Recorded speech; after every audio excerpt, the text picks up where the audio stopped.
Hello, কই তুই?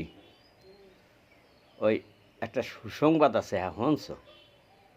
সুসংবাদটা হইছে মুই তো বেটা তোর লইগা বিয়া ঠিক করে থুয়েছি।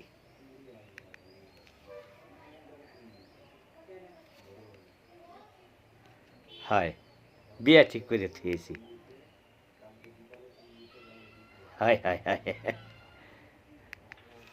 না জানাই এই কামটা কি কমার্স করা ঠিক হয়েছে আব্বা?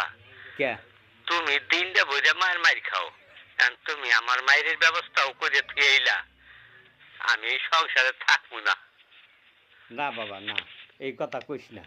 মোর তো মনে করো তোর মা একটু ভালো জাতের মাইয়া দেখে মোরে মাঝে মাঝে একটু ওসায়। আর কি করবো বেটা, তোরে তো বিয়া করাই তৈবে বুঝছো। এই লেগে বাজান তোর লেগে মাইয়া ঠিক করে থুইছি, আর তোরে মারবে না। ও মাইয়া ভালো। হয় হয়, আচ্ছা রাখ, তুই আয় বাড়ি আয়।